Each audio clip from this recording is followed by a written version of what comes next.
안녕하십니까. 다큐라이프 영TV입니다. 오늘은 2020년 9월 7일 태풍 하이선이 지나가고 있죠. 지금 창밖에는 비가 부슬부슬 내리고 있습니다. 오늘 제가 찍는 유튜브는 나를 변화시킨 책 제4권 그리고 제5권 이렇게 연이어서 촬영을 좀 해보려고 합니다. 제4권으로는 그곳에선 나 혼자만 이상한 사람이었다 라는 책이고요. 5번째 책은 생각하라 그러면 부자가 되리라 하는 내용의 책입니다. 지금 두 가지 버전이 있는데요. 가운데에 있는 책은 예전에 한 9년 전에 발행된 책이고, 오른쪽의 디자인은 최근에 새롭게 디자인된 커버입니다. 이 책은 저와 오랜 인연을 아직까지도 유지하고 있는 어떤 지인께서 한 20년쯤 전에 제게 선물로 줬던 책입니다. 그 당시 제가 상당히 바쁜 시기였는데 그럼에도 불구하고 시간을 내서 읽었던 기억이 납니다. 저보다 4살 정도가 많으신 이분과의 인연은 아마도 1991년 또는 92년 아닌가 싶어요.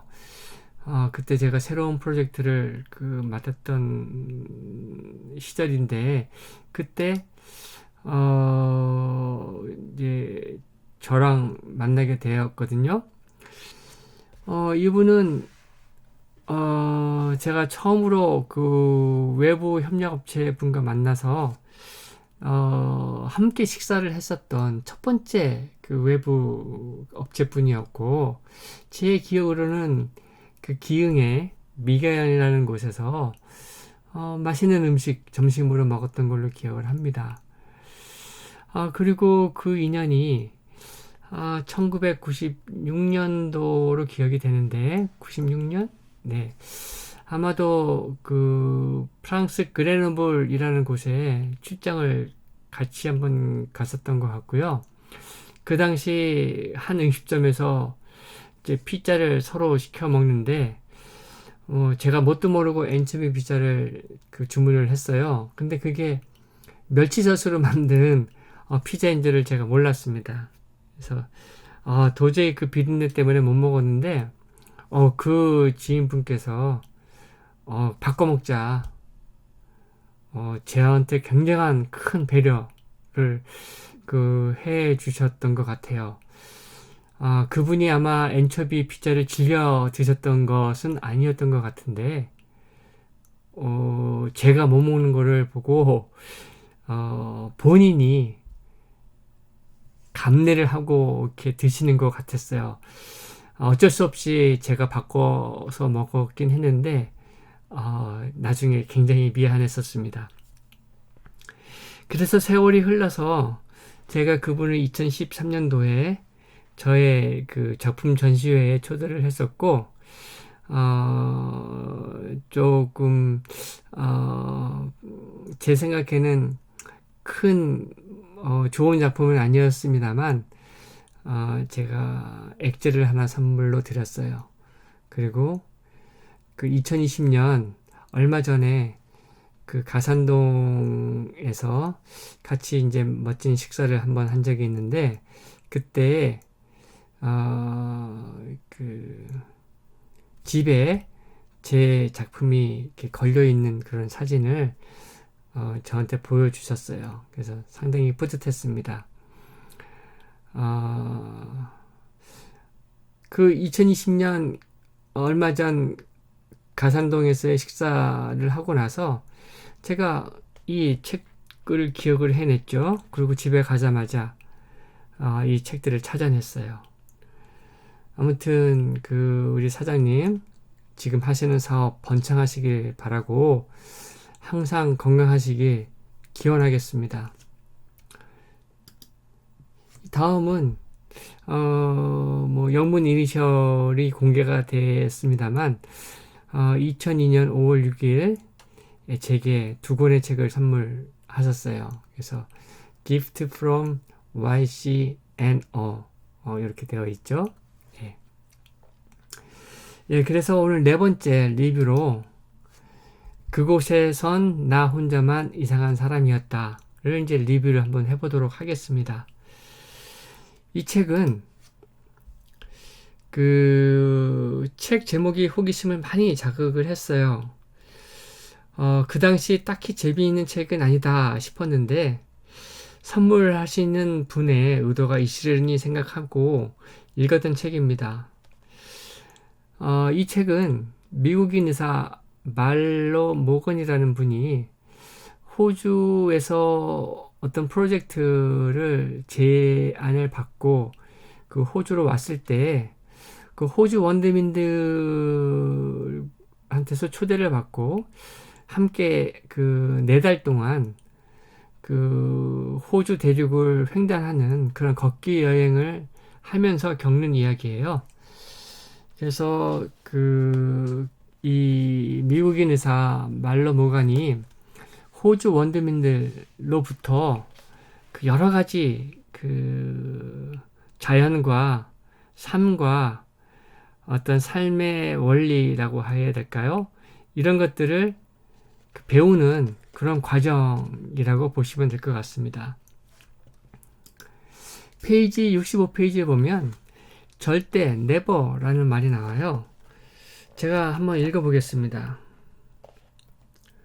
그러나 그 순간 나는 삶에서 한 가지 큰 교훈을 배우고 있었다. 절대로란 말을 절대로 하지 말자. 그 일을 계기로 지금까지도 나는 그 단어를 내 사전에서 지워버리려고 노력해왔다. 세상에는 내가 좋아하는 게 있고 싫어하는 게 있지만 절대로라는 다짐은 삶에 예기치 않는 상황에서 여지없이 무너지고 만다. 아무리 절대로 하고 맹세를 해도 그 맹세는 절대로 오래가지 않는다. 이렇게 작가는 쓰고 있는데 제가 이 말에 공감하는 이유는 제가 일하면서 제 상사한테 언젠가 한번 이런 말 한 적이 있어요. 상사가 어떤 일을 주문을 했는데 저는 반기를 들었죠. 그것은 절대로 가능하지 않습니다. 절대 불가능합니다. 할 수가 없습니다라고 제가 거부를 한 적이 있어요. 근데 그 선배께서 빙긋이 웃으면서 저를 한 대 툭 치더니 해봐 그러시더라고요. 그래서 저는 하루 이틀 밤 새워서 그 문제를 해결했어요. 그러고 나서 앞으로는 절대라는 말을 가급적 안 써야 되겠다라는 생각을 했습니다. 또 하나 제가 가급적 안 쓰려고 하는 단어가 역시라는 말이에요. 역시. 역시 그렇구나. 이 말은 굉장히 선입견이 포함된 말인 것 같더라고요. 역시 넌 그래. 역시 넌 그렇지. 근데 좋은 뜻으로 쓰면 좋은데 역시 넌 그렇구나. 이렇게 얘기하게 되면 듣는 분이 상당히 기분 나빠지거든요. 그래서 역시라는 말은 제가 가급적이면 안 쓰려고 하고 또 절대라는 말은 앞으로 제가 절대 안 쓰겠다라고 한 20년 전에 맹세를 했던 것 같습니다. 그 다음 이런 얘기가 나와요. 누구나 다양한 재능을 가지고 있다. 103페이지에 나오는 얘기인데요. 103페이지를 제가 또 한번 읽어보겠습니다. 여기 나와 있네요. 사람은 누구나 다양한 재능을 갖고 있다는 사실을 나는 새삼 깨달았다. 참 사람 부족 사람들은 음악가와 치료사, 요리사, 이야기꾼 등으로 자신의 재능을 개발하면서 평생을 보내왔으며 새로운 재주를 익힐 때마다 새 이름과 지위를 얻었다. 나도 장난삼아 똥 죽는 사람이라는 이름을 택해 처음으로 원주민들과 손잡고 내 재능을 개발하는 일에 참여했다.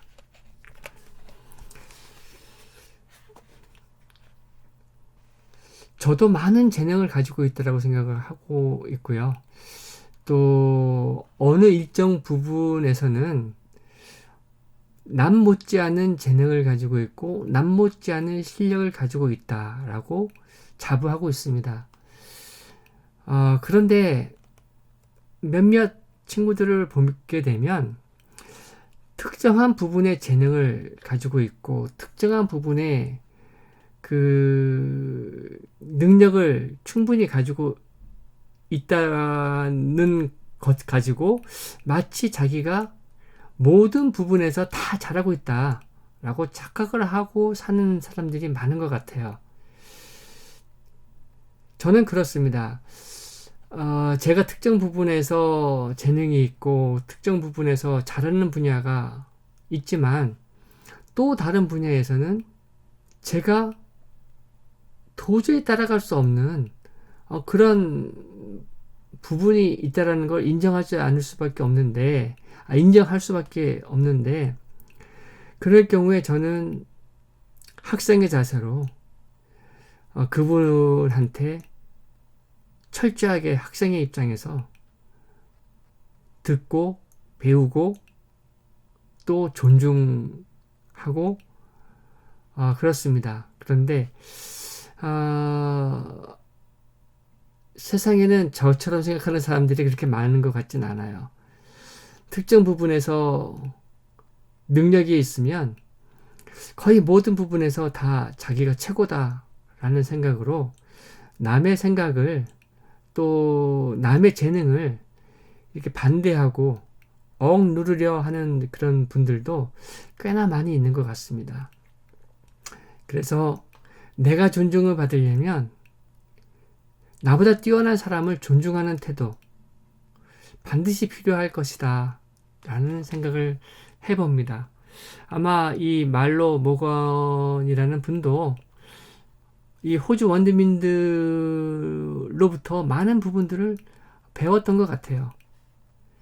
뭐 객관적인 사실로 보면 서양 교육을 받은 미국인 의사 어디 가서 뭐 1등 국민이라고 그 자부하면서 살 수 있는 그런 객관적인 그런 능력을 가졌다고 볼 수 있겠죠.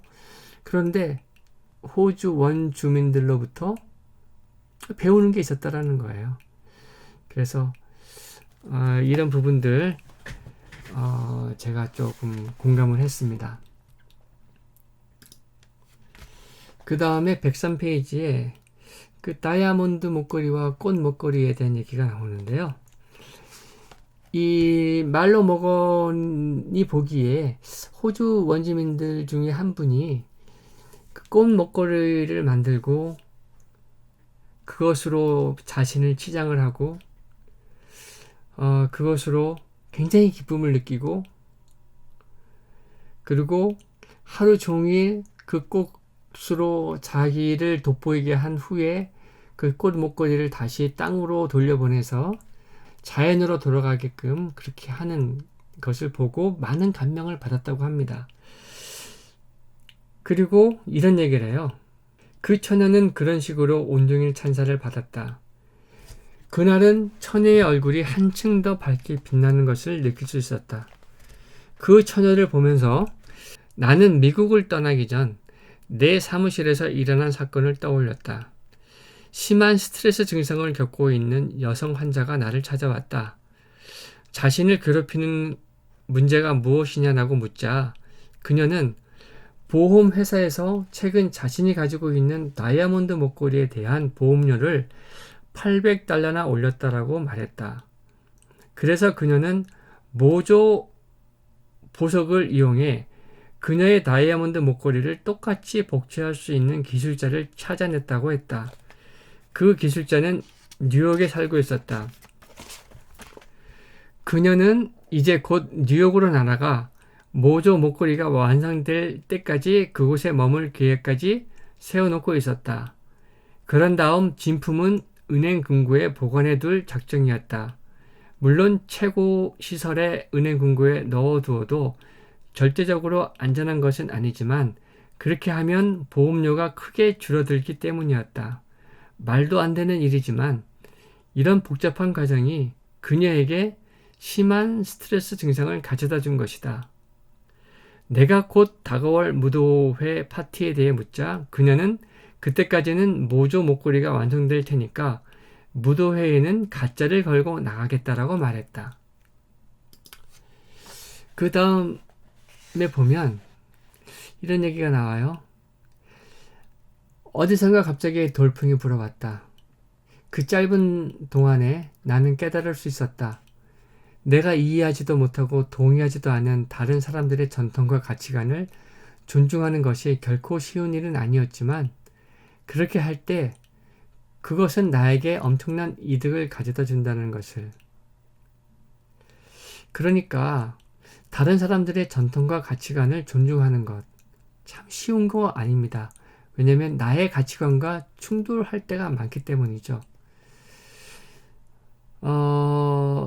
여기서 이제 그 전후 관계를 따져야 되는데요. 이 말로 모건이 얘기하는 것은 순수하게 남의 전통과 가치관을 따라주면 자연스럽게 이익을 가져다 준다라는 걸 느꼈다라는 건데요. 그런데 그 거꾸로 그 이익 때문에 내가 남의 전통과 가치관을 존중하는 게 더 좋겠다라고 생각을 해서 마지못해 존중하는 것. 만약에 그렇다고 한다면 그런 생각을 한 제가 더 초라해지겠죠. 그 다음 이제 또 이런 얘기가 나와요. 예, 페이지 111페이지를 또 보겠습니다. 110페이지부터 읽겠습니다. 내가 생일 파티에 대해 이야기하자 그들은 열심히 귀를 기울였다. 나는 케이크와 축하 노래, 생일 선물 등을 설명하고 나이를 한 살 더 먹으면 케이크에 꽂는 양초의 수도 하나 더 늘어난다고 이야기를 했다. 그러자 그들이 물었다. 왜 그렇게 하죠? 축하란 무엇인가? 특별한 일이 있을 때 하는 건데 나이를 먹는 것이 무슨 특별한 일이라도 된다는 말인가요? 나이를 먹는 데는 아무 노력도 들지 않아요. 나이는 그냥 저절로 먹는 겁니다. 내가 물었다. 나이 먹는 걸 축하하지 않는다면 당신들은 무엇을 축하하죠? 그러자 그들이 답했다. 나아지는 걸 축하합니다. 작년보다 올해 더 훌륭하고 지혜로운 사람이 되었으면 그걸 축하하는 겁니다. 하지만 그건 자기 자신만이 알 수 있습니다. 따라서 파티를 열어야 할 때가 언제인지 말할 수 있는 사람은 자기 자신뿐이지요. 나는 그 말을 깊이 명심해 두어야겠다고 생각했다. 나이 먹는다고 매년 파티하는 건 의미가 없다라고 원주민들은 얘기하는 겁니다. 나이 한 살 더 먹어서 내가 더 발전하고 내가 더 지혜로운 사람이 되었다면 축하받는 게 마땅할 수 있다. 뭐 이런 얘기가 되겠죠. 제 마음을 찡하게 누르는 그런 말이었습니다. 매년 저도 생일을 축하를 받습니다만 한 해 한 해 축하받을 때마다 이렇게 생각을 해야 될 것 같아요. 나는 작년에 비해서 더 지혜로워졌을까? 꼭 한번 물어보도록 하겠습니다. 페이지 138에는 이런 얘기가 나옵니다. 삶을 돌이켜보면 때로는 실수를 하거나 잘못된 선택을 한 것처럼 보이는 경우가 있다.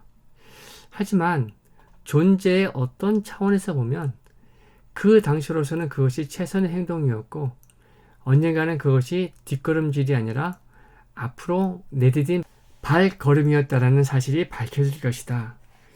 뭐 이런 얘기가 나옵니다.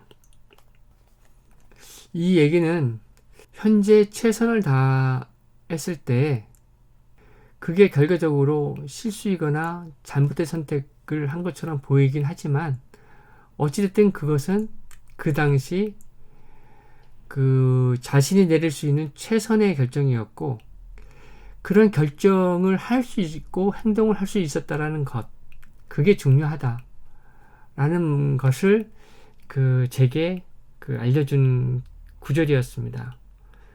그래서 실수가 두려워서 무엇이든 하기를 주저하는 것, 그래서 안 하는 것, 그것은 가장 나쁜 선택이었다 라고 저는 생각을 하고 있습니다. 그 다음 여기 173페이지부터 176페이지까지 이런 얘기가 나오는데요. 행복을 주는 사람이라는 얘기가 나옵니다. 여기 이제 이런 얘기가 나와요. 내가 부른 노래가 단 한 사람만이라도 행복하게 해준다면 그것은 훌륭한 일입니다. 단 한 사람만이라도 도울 수 있다면 그것은 좋은 일입니다. 우리는 어찌됐든 한 번에 한 사람밖에는 도울 수 없으니까요. 뭐 이런 얘기가 나옵니다. 그래서 누군가를 행복하게 하는 일, 이런 게 훌륭한 일이다 라고 얘기를 합니다. 그 다음에 종교 얘기도 나오는데요. 이 사람들은 종교에 대해서 그렇게 얘기를 해요. 우리에게 신은 눈에 보이는 존재가 아닙니다. 그런데 여러분들은, 서양인들은 모습에 집착하는 것 같습니다. 당신들은 눈에 보이지 않거나 모양이 없는 것을 잘 받아들이지 못합니다. 우리에게 하느님과 예수님 그리고 신은 사물에 둘러싸여 있거나 그 안에 있는 본질이 아닙니다. 모든 것 하나하나가 신입니다. 그래서 원주민들은 자연이 주는 모든 것, 자연이 주는 모든 이치, 이런 것들을 종교적으로 해석을 하고 그렇게 살아가는 것 같아요. 그 다음에 이제 여기 달리기 얘기가 나오는데요. 이제 175페이지에 나오는데, 이제 저자가 이렇게 얘기를 합니다.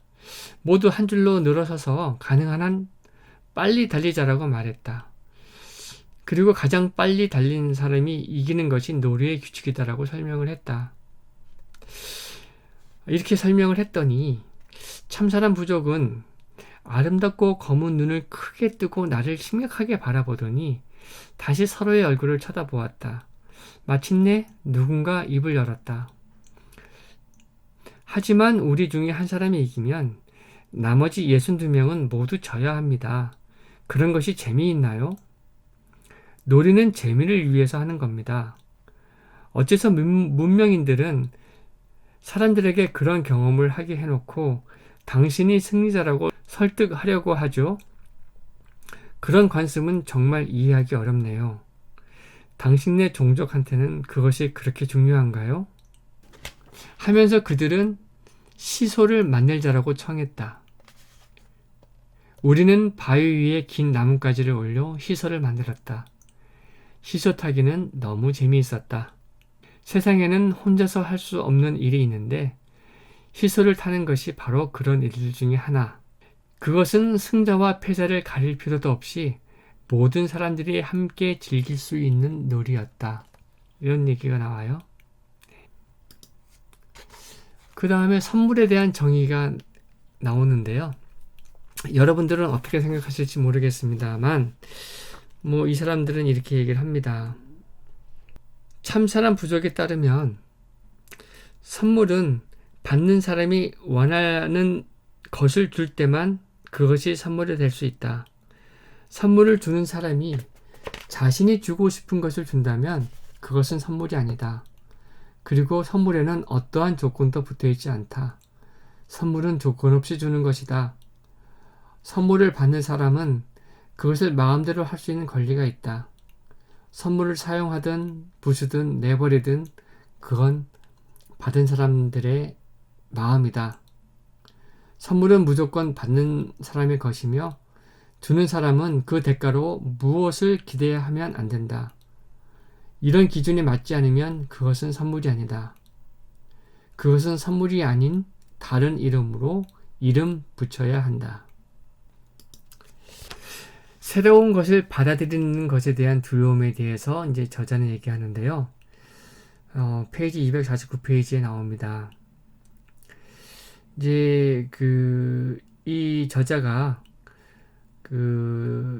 호주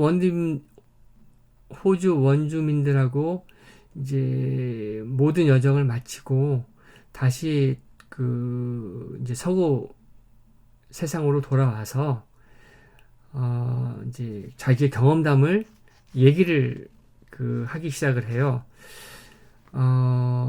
그래서 그런 얘기들을 했더니 이제 이렇게 반응을 하더라라는 거예요. 읽어보겠습니다. 나는 도무지 이해할 수가 없었다. 내가 참사람 부족의 가치관에 대해서 말해 주어도 관심을 보이는 사람이 아무도 없었다. 사람들은 자신이 모르는 다른 세계를 받아들이는 것에 대해 큰 두려움을 느끼고 있었다. 나는 참사람 부족의 가치관이 인식의 폭을 넓혀주고 우리 사회의 문제를 해결해주고 심지어 질병을 낫게 해줄 수 있다는 점을 열심히 설명했다. 하지만 모두 소용없는 일이었다.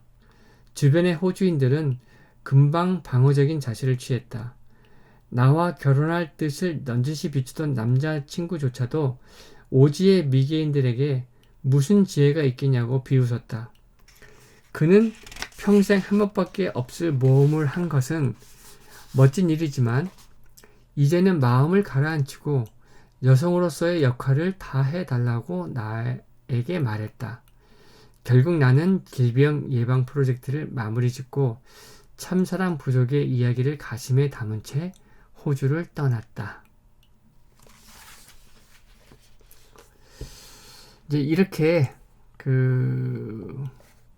이 저자는 이제 미국으로 다시 되돌아갑니다. 그리고 제가 여러분들한테 이 책에 대해서 설명하는 것은 여기까지입니다. 그리고 이제 또 여전히 제 생각에 대해서 얘기를 해야 되겠죠. 한 20년 후에 다시 읽은 책에서 잊고 있었던 것, 또 미처 알지 못했던 것을 다시 읽게 되었고요. 한 번 더 삶의 지혜를 얻었다라는 느낌을 갖습니다. 또한 이 저자가 혼자만 이상한 사람이 되었다라고 느끼는 것은 태어난 사회적 규범과 이념이 몸에 또 마음에 배어서 있지 않았을까라는 생각이 들고요. 나 역시 나만 이상한 사람이 되는 것을 두려워하지 않나 하는 생각이 좀 들어요.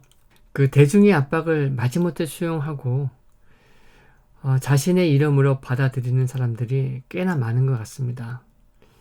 아마 저도 과거에는 이러한 것들이 저의 예전 모습이었을지도 모른다라는 생각을 했어요.